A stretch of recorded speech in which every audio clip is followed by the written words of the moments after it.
Hello, everyone. So I'll go ahead and call to order the Tuesday, May 10th meeting of the Bloomington Commission on Sustainability.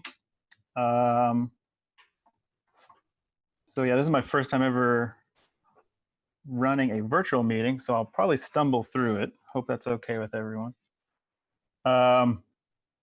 So let's see, looking at the agenda, call to order, roll call. I'm not quite sure of an effective way to go about this. I mean, we can kind of see who's all here. Lauren, do you know of an efficient way to go about that, or? If you could just read through the participant list, I'll make a note of that in the notes there. Okay. So we've got myself, Lauren Travis, Katz is here, Ethan Horvath, Corbin Baird, Anna Abernathy, Jarrett Alexander, Samantha Ginter, Nolan Hinden, Bronson Bass, and Councilmember Sue Scambilleri. Perfect. It looks like quorum. Fantastic. So we'll move on to approval of agenda. Has everyone had the opportunity to review the agenda? And are there any suggested edits to be made?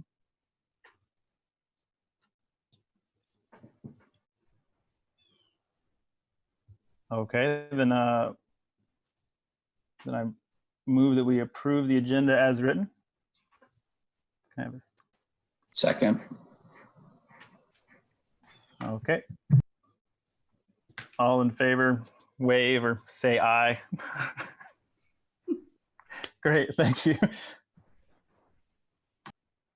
The next item is approval of minutes, and we do not have the minutes available from the last meeting, I believe. So we'll go ahead and move on from that.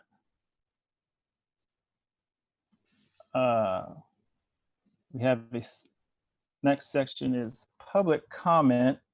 Do we have some members of the public that have called in that want to provide any comment?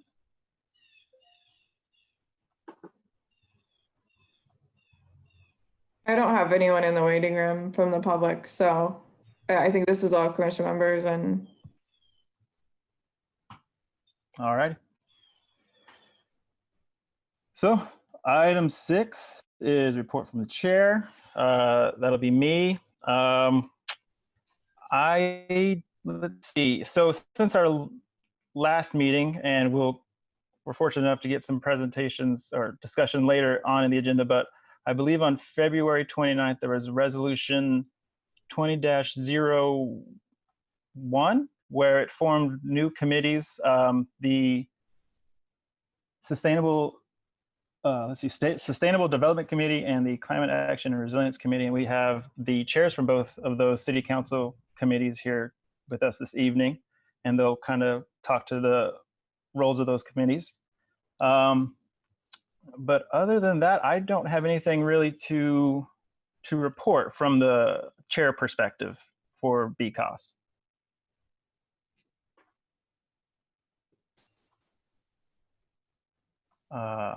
So moving to item 7, report from Economic and Sustainable Development.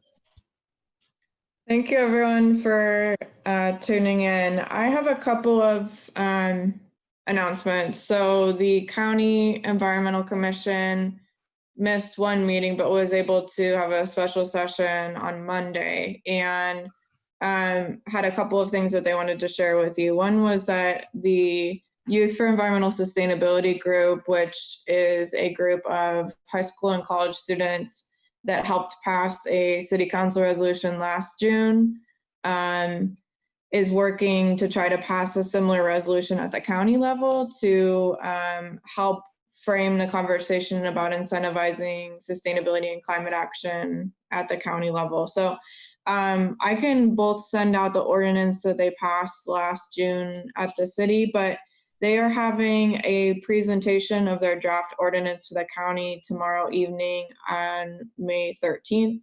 And I can send, it's at, let's see what time. It's at 7 p.m. And the purpose of their presentation will be to present what they intend to share with the county commissioners and then ask for feedback and recommendations about things that they might have missed, or things that the commissioners or any other BCOS members might recommend including. So I'll send around the Zoom link for that. The other thing that occurred is that Dave Warren will still be on the Environmental Commission, but he will no longer be our BCOS liaison. It's going to be Nolan Hendon, who's on the call right now. Nolan also works at Utilities as the Energy Conservation Manager, I think is his title. So he will be a great resource. And the county is filing suit against the Forest Service over the logging project, the Houston South project. So that will be an ongoing lawsuit that the County Environmental Commission decided to be party to the suit. So those are just the updates at the county level. It's been a crazy couple of months at the city. City Hall is still closed and will remain so at least until the 15th. We're all waiting to hear new guidance from the health department as to how to safely reopen. But in the meantime, I've been part of a working group on food access, emergency food safety net, and there's been a lot of good progress around trying to increase SNAP enrollment, supplemental nutrition assistance program, because there's additional benefits available for those that may have lost their jobs or having trouble accessing healthy food during the pandemic. So I'll continue to work on that advisory group and be able to share any findings with you all as that progresses. And then the last thing was that I was forwarded a funding opportunity around compost pilots. That's a grant.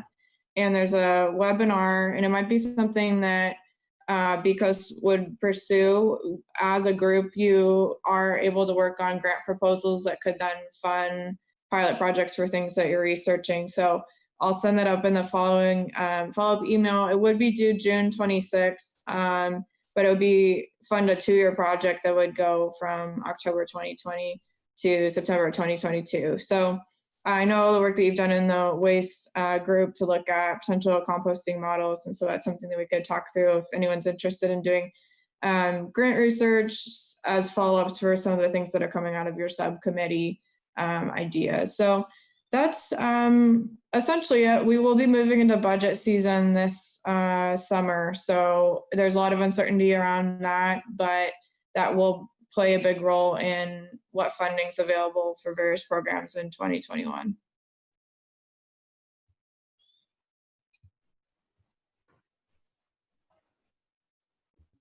And then if any of you have any questions, you're able to unmute yourself or else put them in the chat. Yeah, so do we have any questions for Lauren? All righty. Thank you very much for that, Lauren. So next on the agenda is the introduction to the city council committees with sustainable development. We have with us tonight is Councilmember Scambaluri, who is the chair of the City Council Sustainable Development Committee. Thank you very much for being with us tonight. I'll go ahead and turn it over to you for now. Sure. Thank you all very much, and I appreciate a chance to sit in. Joe, how long do I have? How long? I mean, I'm not going to go nuts, but I mean. So, I mean, I'd say you've got up to 10 minutes or so. Okay. If you need to go longer, that's fine. But this meeting goes until, it's scheduled to go until 7:30. Okay. Well, and I turn into a pumpkin at 7 because I have to be in another Zoom meeting. So, do you all get that reference of turning into a pumpkin like Cinderella? Okay, good. Yeah. All right. It would be, again, I'm C. Scambaluri. This is my first year on City Council. I represent District 2, which is the north and near north side. Among my appointments, I chair the two things I think relevant to this group. First of all, I chair the Sustainable Development Committee, and we'll talk about that in a second. I'm also a liaison to ERAC on behalf of council as well. So I think those things kind of intersect with where we are right now. I know some of you, but not most of you. So it would be helpful to me. May I just go around and have people introduce themselves to me? Is that okay, Joe? Yeah, that's completely fine. I'm just going to go left to right on my screen. Lauren, we've worked together. Great to see you again. I look forward to actually seeing you in the same place. So Ethan, could you introduce yourself? Yeah, sure. I'm Ethan Horvath, graduated SPIA in 17. I was actually on B Coast from 15 to 17 previously, then moved to Indy. So I had to resign that position, but now I'm back in Bloomington and back on the commission. You're a bloomerang. So I am. What got you interested in these issues? I've always been interested in like environmental and sustainability based issues. My MBA concentrated in sustainable development. So. Okay. Is there anything in particular you'd like me to talk about tonight? Not. I could share some of my dog. Generalist. So anything you could talk about would be great. Okay. Thank you, Ethan. Joe. And thank you for being patient with us, because I know you all know each other, but it helps me kind of calibrate my comments. So, Joe? Yeah, so my name is Joe Nykum, and I started on BCOS, I think, either August or September of 2019, and then elected chair in December when the current chair had to step down for graduating and moving on. And then my interest in sustainability started, again, like Ethan, I've always been interested in sustainability. My background is in environmental and natural resource engineering. I've worked in the solid waste community, and right now I work with energy storage systems. Okay, that's fascinating. That's fascinating. This is my thoughtful look. So, okay. Thank you, Joe. Corbin. Yeah, Corbin Baird. I've lived here in Bloomington since 1997. Actually moved to Bloomington to be a professional forest activist. Did that for a few years. Also did some work around the PCB issues in Bloomington. Good. Thank you for that. Now primarily focused on permaculture work. Okay. I'm not wild about Smallwood, but I appreciate that it replaced Semicon. So that's something. How'd you get interested in forestry work? Just really like the woods and don't like people cutting in them. Did you grow up near woods or? Yeah. Okay. Where'd you grow up? Where are you from? In a cornfield near Crawfordsville, Indiana. In an actual cornfield near Crawford? Well, it's a bean field on opposite years, so yeah. Okay. Okay, corn is very hard on soil, I understand. I wasn't raised on a farm, but in any event. Okay, Corbin, thank you. Thank you. Anna? Hi, nice to meet you, Sue. My name is Anna Abernathy. I am currently working in recruitment at the O'Neill School /SPIA, for those of us who know it as SPIA. I'm new on the commission, and I'm also new to Bloomington as of August 2019. So I just wanted to get involved. I'm obviously passionate about the environment and sustainability and kind of how everyone can make a difference and make a small impact in their own way. So wanted to get involved, and here I am. So I'm originally from Nashville, Tennessee, but I've loved living in Bloomington so far. Where did you come from? I moved here from Texas, College Station, very Texas. Like Southern Indiana. So no, I'm kidding. Yeah, but much more of a Midwesterner than I am a Texan. So I'm excited to be exploring a new part of the world. Well, welcome here. It sucks a lot of us in, just like Ethan. We all kind of I actually did my undergrad at Purdue. I did my graduate work here, lived in Massachusetts for a few years, and then came back. So kind of sucks you in. Thanks, Anna. Good to meet you. Jarrett? Hi, I'm Jared Alexander. I'm a rising sophomore at IU. I joined the commission about less than a year ago, but I think in August 2019. I'm with the Youth for Environmental Sustainability, and we helped write and pass the council resolution last summer. for sustainability. And after that, I wanted to stay involved, I guess. And so I joined the commission. Good. Anything in particular you'd like me to talk about or you want to talk about? No, I'm just interested to hear what you have to say. Okay, me too. All right. Samantha, good to see you again. Hi, Sue. Nice to see you again, too. Congrats on your council appointment. That's exciting. I'm also pretty new to the commission here. This is my second meeting, I think, since we missed last month. But I just got involved as a result of having a public health background. And as you know, in my current job at IU Ventures, I don't really use that very much. So was looking for ways to be involved with programming and am passionate about sustainability in my personal life. So felt like this was a good in-between to get involved with. Okay. Anything you want me to talk about or think through or? No, I'm just interested to hear about your committees you're working on and if we can be synergistic with them at all, that'd be great. Okay, that would be great. Thanks, Samantha. Thanks. And Nolan. Hi, Sue. This introduction works really well to me. This is my first meeting, and I don't know anybody except for Lauren. So good to meet everybody. As Lauren said, I've been on the Monroe County Environmental Commission for about 1.5 years now. And yesterday, I was appointed president. And I also found out that I was supposed to be part of this group as a liaison. So I'm here, very new to the group, and excited to learn what y'all are doing. And I'm a SPIA graduate also, and I've been working at the City of Bloomington Utilities for about 7 years now. What do you do at utilities? I do energy and water conservation projects. So a little bit of public outreach and a little bit of working with our operators or plants. So what does your public outreach look like? Do you mind if I ask? Yeah, we're focusing more internally recently, but we've done like school events, we've done just street fairs and all sorts of things. Okay, I'd like to talk about that a little bit when we get back. Who did I miss? All your pictures rearranged for a second. I haven't introduced myself yet, so I'll go ahead. I'm sorry. It's okay. I know sometimes there's like multiple screens too. My name is Bronson Bass. I'm a current graduate student at the O'Neill School at the dual degree, working on public affairs and environmental science with a concentration in energy. And I'm really passionate about what local governments can do to impact sustainability. I think they can do a lot, especially on the social side of things.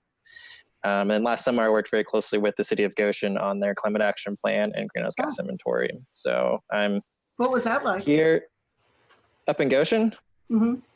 I think Goshen's really cool. I didn't know much about it before I went, but I was very impressed by a lot of things there, particularly how the religious community is a very strong Mennonite faith tradition. And it was very cool to see those values are very strong in pushing for environmental change and for like climate action. And that's something you don't get to see a lot of places. They have one of the highest per capita solar generation in the United States. Like they beat out places like Phoenix just because everyone's trying to do what they can. And so it's a very interesting place, even though it's a rather small town. So cool to see what they're doing. I actually, for those of you who don't know, I'm a fundraiser at IU. I'm a major gift officer at IU in my day job. And I actually worked with a professor in Earth and Atmospheric Sciences who is working with religious groups in the Middle East. So the local Muslim community,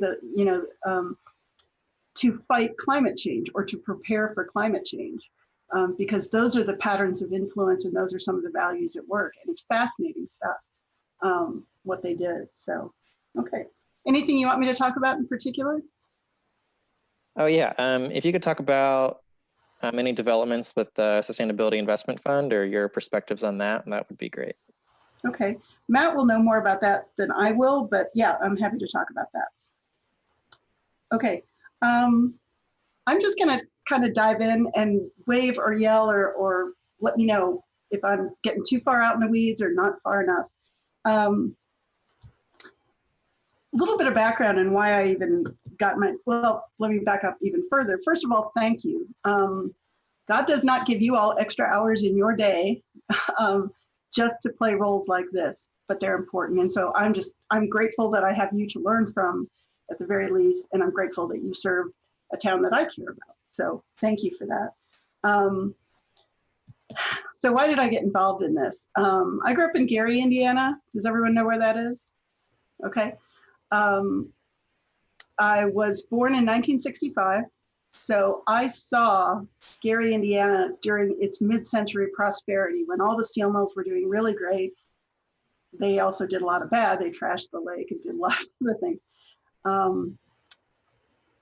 But starting in the late 70s and into the 80s, I also watched the steel mills go from employing about 30,000 to about 7,000. The area was economically devastated. Families were economically devastated. And in the years after that, I watched my hometown die. And I don't ever want to see Bloomington get anywhere near that condition. And people will say, oh, well, that can never happen to us because we have IU. Well, Northwest Indiana had the steel mills, and they would have thought it foolish to think that they were vulnerable. So for me, a lot of this work is personal. I want to see Bloomington be resilient and strong. So that's what got me interested in this.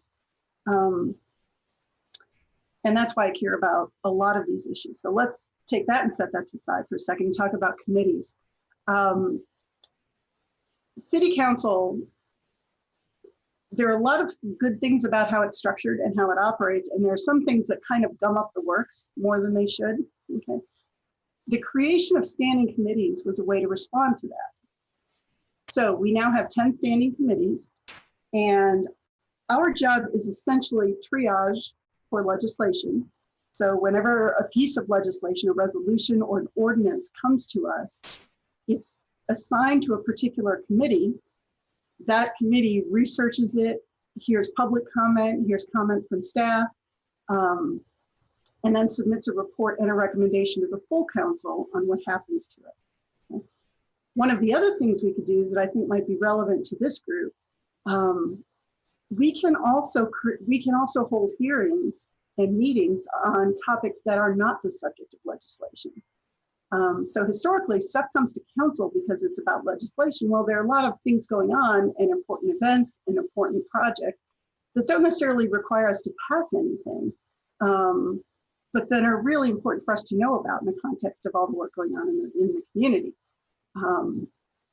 So for example, one of the things we've done in light of COVID-19, I serve as a liaison to the working group that Mayor Hamilton created on economic stabilization and recovery.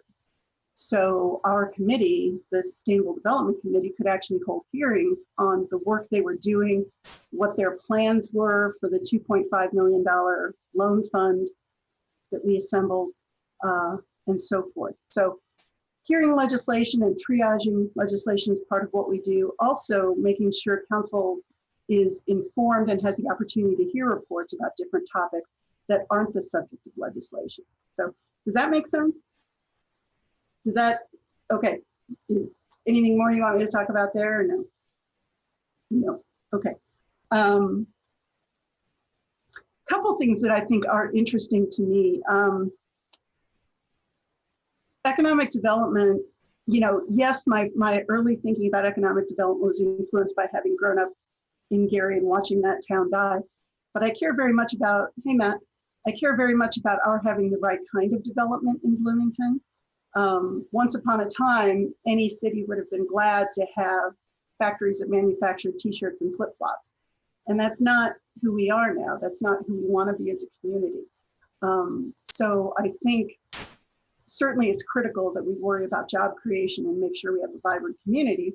But I think we also need to incentivize the right kind of development, and we need to attract the right kinds of companies that are sensitive to the environment, that build sensibly and in as green a way as possible when they do build. And I think those are the kind of values we need to bring to bear. So those are the kinds of things I think are important. I'm also just personally, it hasn't really come up in our committee, but I'm just personally interested in a lot of the messaging around environmental issues. I was elected last November, and like most council candidates, I canvassed and I knocked on 1,500 doors. And environmental issues, what was striking to me, guess how many times environmental issues came up as I was canvassing?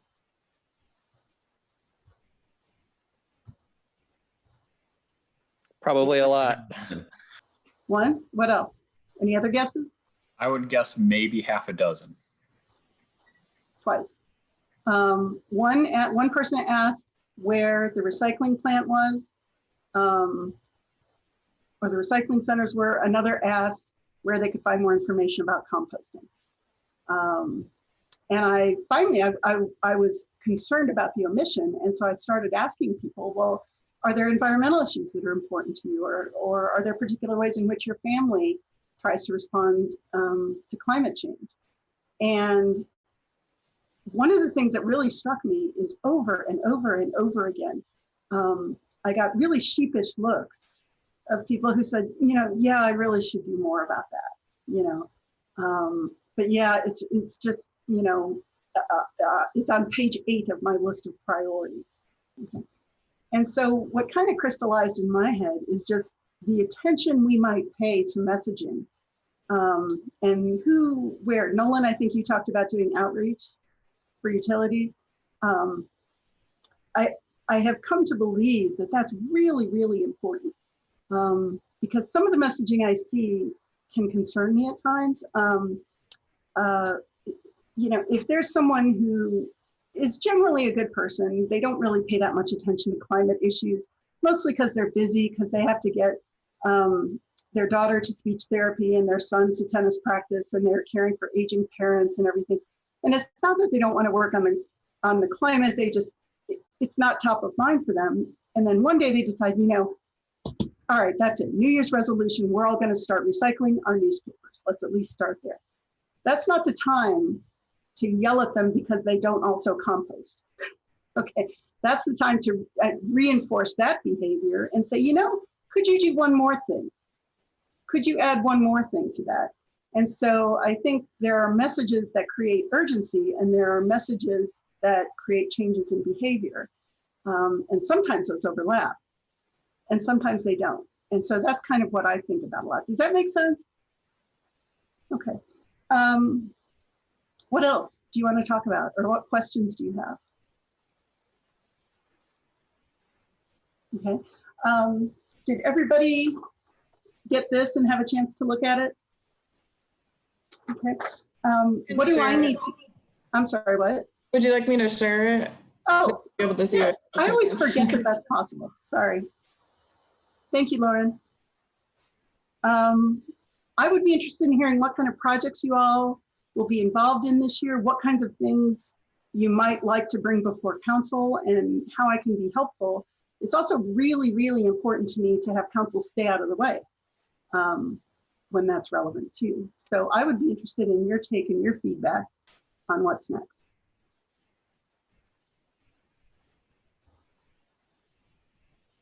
I'll go ahead and provide some feedback on that. So I think from the commission's point of view, I would really like to see us become more active with legislation that is going up before council, and get a sustainability perspective during one of the either like the initial or second reading to the council. That way we're kind of involved from the beginning of the the legislation being presented to council. Okay. Joe, how do you do, do you feel like you're able to find legislation online and find the resolutions that are coming to us and everything?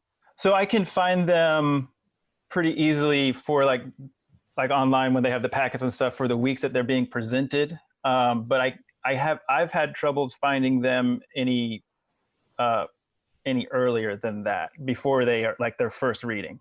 I don't know if that's something I can do, or if I'm just bad at looking stuff up. No, you're not bad at looking things up. I think a couple things are going on. First of all, there are times when we'll always have a piece of legislation in front of us before its first reading, but sometimes that may not be more than a few hours before an actual meeting. And so there's that in play. Second issue is that our packets are at best kind of confusing, at worst kind of impenetrable. How many of you have looked at packets for city council meetings? Lauren, you don't count on this one. Yes, aren't they interesting? And I see them every week if it's any consolation. yeah, let me think about that. I'll actually talk to council office too, because maybe there is a way to be more proactive about sharing sharing with the commission that, hi, these pieces of legislation are coming up in 2 weeks or whatever. The big things that I think are going to be interesting this year, the sustainability lit is still on the horizon, and Matt can talk more about that. We are also looking ahead to mapping, which is in a sense where the rubber meets the road on the UDO, the Unified Development Ordinance. So we need to think about that too. But I think those are the 2 points at which I think the commission can certainly have a very helpful voice. So. Thank you. What else?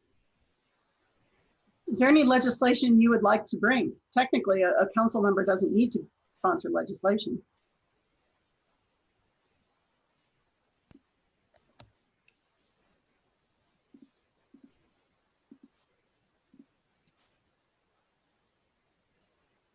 And I guess like as this lit moves forward and we're starting to see some proposals put forth on how we might want to spend some of the investment fund, it would be good to try to tap BCOS as a resource to get additional input from the public, to do some research on proposals, to assist in that process. And then when that legislation or those approvals do go to council, that we make sure that any endorsements or considerations from BCOS are taken seriously. I think that's what we talked about being something that BCOS wants to try to focus on, and something we'd like to all be involved with. Mm-hmm. Something else I'd invite you all to think about. The last week of August, Lauren, when is budget? When is that week of budget hearings that we do? August 19th is sticking out in my head. I think that's right, but I would have to look at this. Whatever that week is in August, every night for 4 nights, there are typically about 4 or 5 or 6 hours worth of meetings every single night. And we essentially walk through the entire budget for 2021. Money follows mission. There is no clear reflection of our community's priorities in budget, I think. We could say all we want, but what we actually invest our money in is, I think, very telling. So I think you might also want to take a look at budget. We had a preview last week. I would think we'll see a draft budget probably at the beginning of August. So I think that's an opportunity for the commission to actually take a look at it and see, what are we missing or what haven't we thought of? So.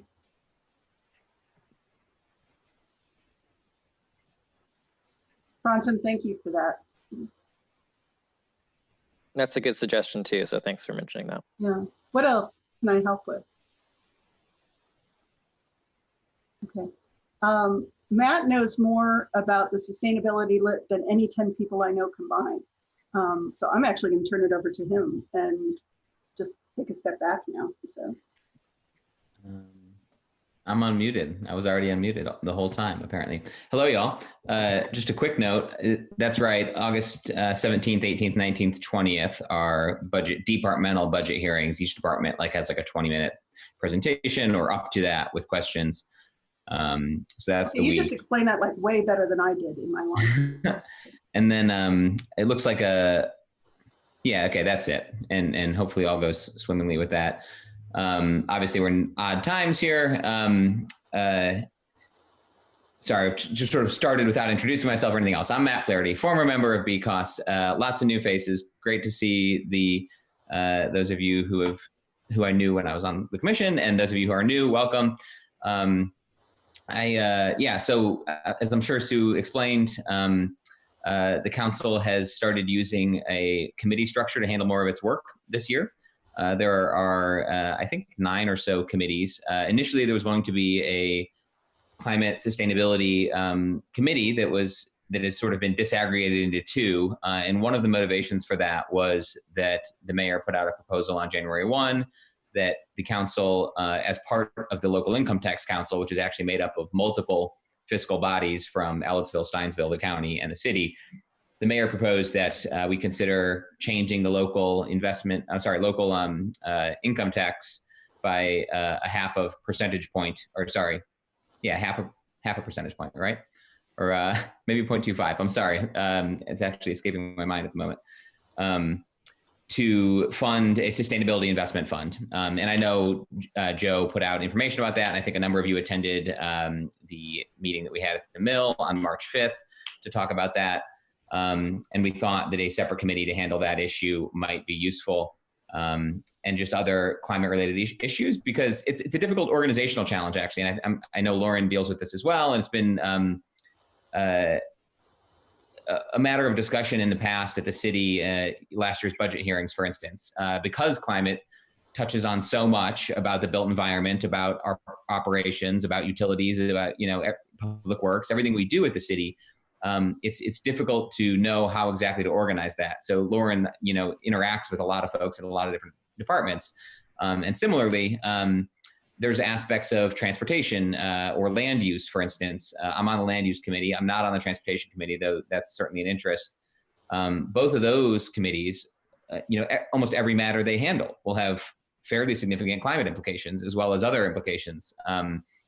So it's hard to know whether it's good or bad, maybe, to have a focused committee working on this. And I think we're all still figuring out a little bit on council too, how to work on using the committee structure the most effectively that we can. But I will say it was very helpful to have a committee of folks as we started the engagement process for the proposal for a sustainability investment fund and a change in the local income tax rate to support that. As you probably know, that effort that got underway has sort of been put on pause. In fact, next steps are still very much up in the air. I made a council report a couple of months ago to this effect, that basically during the midst of this pandemic, when there's so many people in economic crisis, and the difficulty of meeting and engaging in person anyway, that it didn't make a lot of sense to continue considering that proposal at the time. And the rest of the Climate Action and Resilience Committee members felt that way as well. That committee, by the way, is myself, Councilmember Rosenbarger, Councilmember Rallo, who is, I believe, on the commission on sustainability, and then also Councilmember Piedmont Smith. And so that process has kind of been paused. The idea certainly hasn't gone away. We know very well, and I imagine most of you know very well, that it takes big ambition and really a sea change in a lot of the way we organize our cities and towns and society to meet this very real and looming climate crisis threat. We've, squandered most of the last few decades not really doing much. So we're very much running out of time to drastically overhaul some of the systems that we, in really all aspects of our life.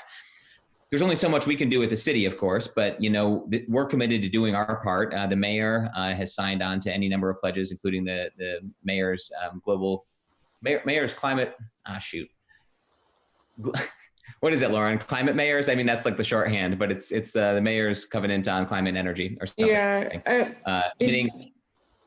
Global Covenant on Mayors, and then it was the mayor's national climate agenda, which became climate mayors, but essentially just climate mayors. Right, but we're very much, in multiple ways. That included also we are still in delegation on or coalition to saying that we've committed to the Paris Agreement. I think maybe Jarrett was on here, but had to step off. We passed the Yes resolution last year as a council, committing ourselves to that path as well. And it's going to be difficult. It's going to be difficult to meet. We had our greenhouse gas emissions inventory last year. I think we are due for a backcasting update soon. But one, notable negative trend that I've noted a few times in conversations related to transportation is that our vehicle miles traveled per capita have gone up over the last decade, and that's not going the right direction. We've got a goal of being a platinum friendly bike city and shifting mode share to biking and walking and transit more. That takes investment. It might take investment in transit. It might take greater investment in sidewalk infrastructure, in bike lanes. Some of it's just policy decisions and choices and prioritization, but it's almost certainly true that dedicated funding beyond what is really available by kind of trimming the fat around an already lean city budget is necessary if we're going to get serious about tackling our climate goals. That said, taxes aren't generally popular. The meeting on the 5th, actually went quite well. People were hesitantly supportive, I think, waiting to learn more information. And I think it's an interesting thing that I'm still trying to learn from. There's a balance somewhere to be struck between having a fully fleshed out proposal that you offer to offer up and have people say this is good or bad, or having people have buy-in by developing, with you that a set of proposals. So I think there are challenges in either case, but we'll continue to try to get buy-in from folks, and there's other ways we can do that. And Lauren, I'm sure again has kept you all up to date that the climate vulnerability assessment the city is conducting this year is continuing at least more or less apace. We've got a lot of feedback. We've got feedback in our adopted city plans, the sustainability action plan that is really still fairly young. So we've got a lot of resources wherein our community has been engaged to show us, and tell us what we need to be doing. So I don't have a lot to offer in terms of what that process will look like going forward, or on the idea of a sustainability investment fund, if it will still manifest in the exact same way. I mean, those are conversations that are yet to happen. In fact, I'm kind of overdue to send an email about what I meant to last week. But I'd be happy to speak with any of you at any time, including now, about what you think about that. But happy to have meetings, or calls, Zoom or otherwise, or hopefully eventually in person to talk about all things related to that proposal. I guess I'll just, for the moment, open it up if there's questions specifically about that now, but then there were a few other ideas or topics I wanted to talk about too.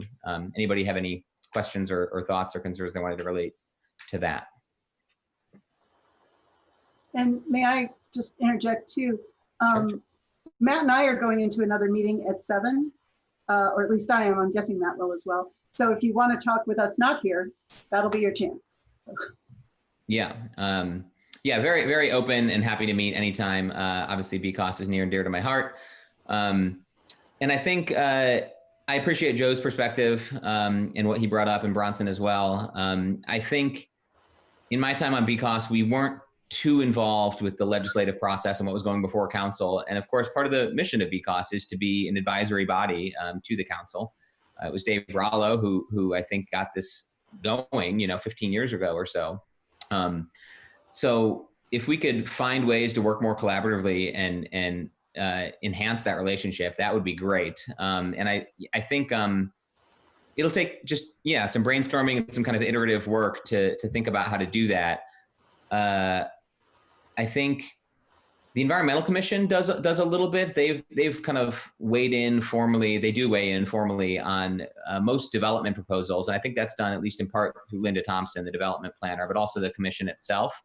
So we don't want to duplicate work exactly, but BCOS does have a sort of broader scope of interest and mission, and I think the UDO and the mapping discussion around that, so the Unified Development Ordinance, which controls zoning and land use decisions in the city. I think certainly the idea of a sustainability investment fund as we work on that going forward. And to Bronson's point, I think we need to do a better job on council of figuring out how to get BCOS involved in a more active role in that process whenever something like that proceeds. Also, the hospital site redevelopment is that engagement process will start soon to develop a master plan for that 23 or so acres, I think, where the IU Health Hospital is and will be being torn down next year. So there's at least, that's a handful of bigger projects that I think would be great for folks from BCOS to weigh in on and get involved with in various ways. To Joe's point, there's really no better, short of when council is developing legislation and it's kind of in the draft phases, any legislation, we're seeing it for the first time at first reading as well, if it's something that the administration has developed. So first reading, the packet, we don't actually hear discussion of matters at the first reading. We wait a week, and then committees or of committee of the whole, when all 9 members meet, that's when we actually have discussion around legislation. So there is a time gap there from when the packet's first published to when we first hear about it of about 12 days or so. I know, Joe, you and I have spoken about this before, but let's figure out how to make sure we're developing communication channels to highlight any issues that might be of interest to BCOS so that you all can circulate it with members and get people to weigh in. Obviously, there's a lot of things that have that impact economic, social, or environmental sustainability. So I would love to see our commissions generally more involved in advising council and the Commission on Sustainability especially. Finally, and Sue kind of mentioned this as well, I think commissions, they're an interesting body. It's sometimes I think they don't realize their power, and it's something that kind of can just be, it's incumbent on folks, and they don't realize it perhaps, to just do what they want and run with it. So like there was a major overhaul of our parking policy, for instance, in 2018. A whole lot of things that had sort of been ignored were updated, and that was an ordinance that came before council that was essentially, I mean, it was developed and written by the Parking Commission. So it's not the normal path for legislation to come to us necessarily, but if there's a particular issue, including issues related to what the working groups are working on, where you think a legislative fix is part of, you know, our solution here, work with council members, work with the reach out to Sue or myself or the relevant committee chair, and work with council staff to develop, you know, legislation that might work to make our city more sustainable in the ways that you all are working on. So that option is available, and even if not used that much, it can be really powerful if we choose to do that. So we just encourage you all to be proactive in pursuing things like that. And again, reach out anytime if you're not sure about how to pursue something like that, or have questions about things happening at the city and how they relate to BCOS's mission. Please do email or call. So any additional questions about kind of those topics, or further ways that council could be of service to BCOS or work better with y'all? Happy to hear your thoughts.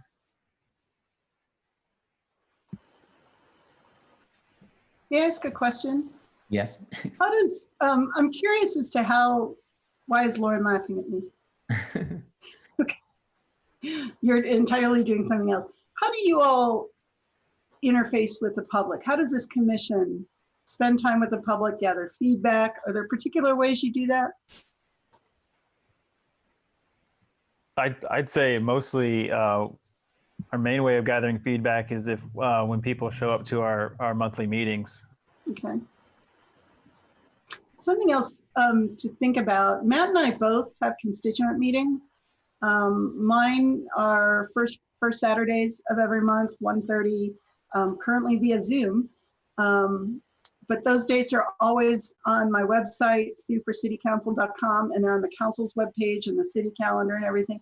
You're more than welcome to come to those if you ever want to share ideas or hear what people are thinking, and get some public input, because I think it's helpful to know, it's helpful to talk with people for whom these issues are top of mind.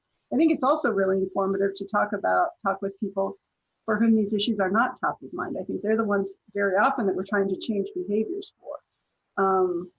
So please feel welcome to do that. And Matt, I'm not sure when your meetings are scheduled. Tuesday night is sticking in my head. No, I'm Saturdays, third Saturdays, actually this Saturday at noon, also via Zoom. Links on the council page, and I usually post it 3 or 4 days in advance on my council Facebook page as well. And if you ever want to come and do like a presentation, you know, I had Paula McDevitt come and do a presentation on parks, because there's some really interesting changes being discussed in Lower Cascades, which affects our district. But if you ever want to come and share ideas or do a mini presentation, I'm very open to that. So let me know. All right. Thanks, Sue. And I just wanted to mention, I remember last time we got to meet in person a couple months back, Lauren had suggested there were a couple events that we could go to that I'm sure got moved to remote, unfortunately. So I think it seemed like a lot of us who were there at that meeting were at least involved or interested in getting involved in those events and trying to meet with the public more in person and be kind of more outward facing. So hopefully we can do that sooner rather than later in person. But yeah, good to know that you and Matt also both have those constituent meetings that we could drop in on. So thank you. Right. And the public that will be at my meeting are mostly my public from District 2. So you may hear us focus on those issues quite a bit, but Matt is an at-large I think would even be a better resource, you know, but you're welcome at mine. But just as that large representative, I think Matt covers the universe. Okay, great. Thanks. All right. Yeah, I may step off then. Yeah, I have another call. I appreciate Joe reaching out and the chance to chat with y'all. And again, say hello to the newer folks. And yeah, please do reach out anytime. We're your kind of point people for council, I suppose, along with Councilmember Rallo as a longtime BCOS member. So thank y'all. Do you all know how to find us and how to find our contact information, everything? Okay, cool. All right, thanks. Bye. Thank you. I have one more question, just because I'm curious, and Matt, stay or not, as you please. What do you think what do you think council least understands about this commission?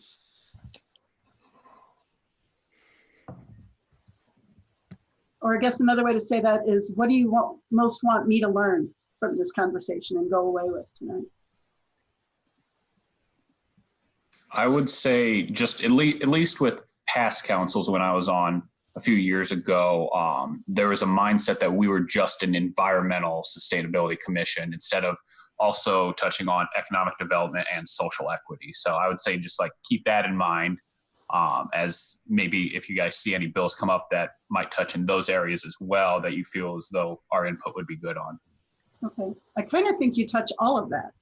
I mean, every bill has some implications. Right. Yeah, okay. Anything else you want me to especially remember as I go away? I guess to follow up on that question, since Matt, you've been on both sides of it, what does the council not understand about us, and what does the BCOS not understand about the council? That's to me? Since you've been there, yeah. Yeah, I think, you know, Ethan's point is probably at least part of it, that there's just an assumption maybe that it's about the environment when it's really a much different kind of frame than that. I think I already spoke a little bit to, I think that the commission at least in my experience, hadn't tended to realize that they can just get active with the legislative process and just get in there. So you could certainly do that. Council members, I don't know. We part of the, I will say the committees, you know, part of the hope for committees is that we can develop better council, board, and commission relationships, because the way we have historically appointed community members to commissions and boards was by randomly assigned interview committees.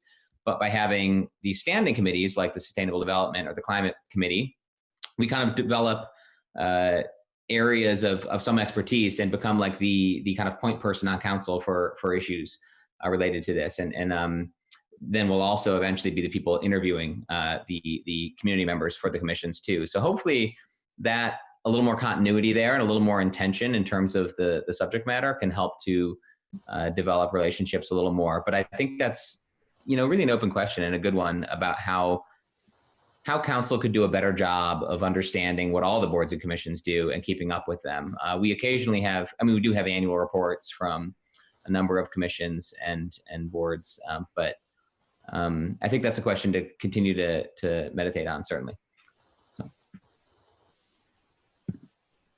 All right. Okay, I'll let you get back to it. Thanks again. Thank you again for the invitation. Yeah, thanks. Thank you for coming.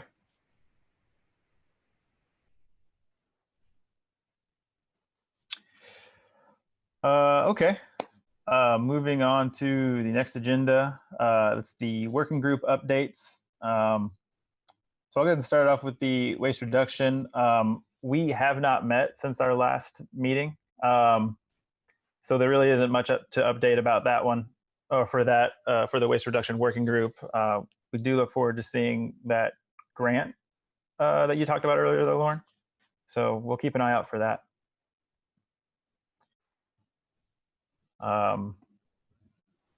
Just a quick question, since I'm new to all this, is that waste reduction for the community as a whole rather than the city government itself for the most part? Yeah, it addresses the community as a whole and not just the city government. Okay, but you do a little bit of both, I guess. Yeah. Okay. And then next would be the Sustainable Business Working Group. Do we have a update from them? We have not met either, and with coronavirus stuff, businesses' priorities on things, sustainability is kicked down a couple of notches, I think. So that was kind of the reasoning between putting a little bit of hold on that. But it might be interesting to highlight. I know there's been a lot of businesses that have stepped up recently from the coronavirus, so there actually might be some opportunities either soon or towards more of the end of the situation where we could highlight some of the great work that's going on in Bloomington, and also look at things from more of like a social lens. So I don't know, could have some discussion on that at some point, but other than that, no update. All right, thank you, Bronson.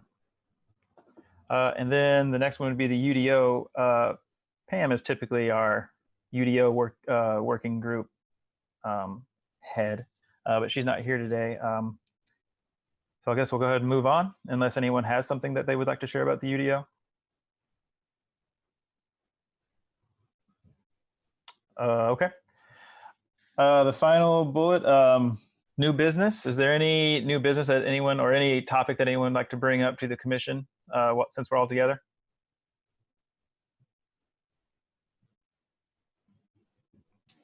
I just wanted to mention, and it sort of been alluded to, but I think this is an opportunity to really be cognizant of what's going to become the new default after we get out of this situation. And there's the possibility that some things may backslide. I mean, a lot more people are using plastic, and I think people are going to be somewhat concerned about public spaces and public transportation, but at the same time,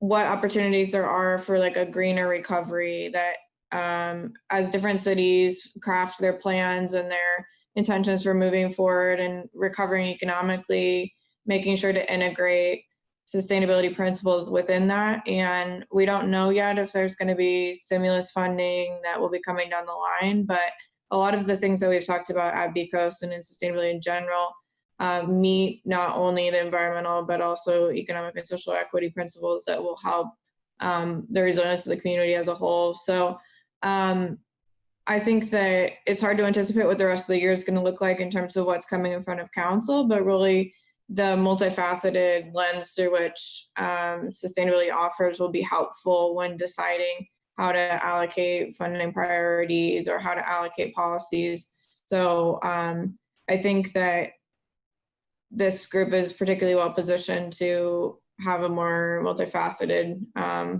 view of what's coming down the line. Thank you, Lauren. Quick concurrence with that. I know I've seen some localities in Europe and other places that have reopened, look to reopen some of their streets with less priority given to vehicle traffic. So I guess, something we could discuss and consider, but, anything from Kirkwood that's currently under construction, even if like for a little bit after we reopened, if we wanted to pilot some days of the week or times where it was closed to vehicle traffic, there might be some opportunities to look at doing something cool like that.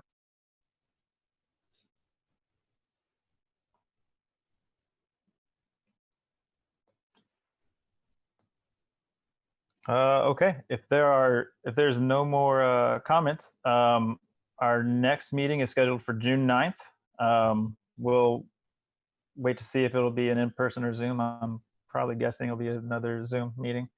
And with that, can I get a motion to adjourn? And a second?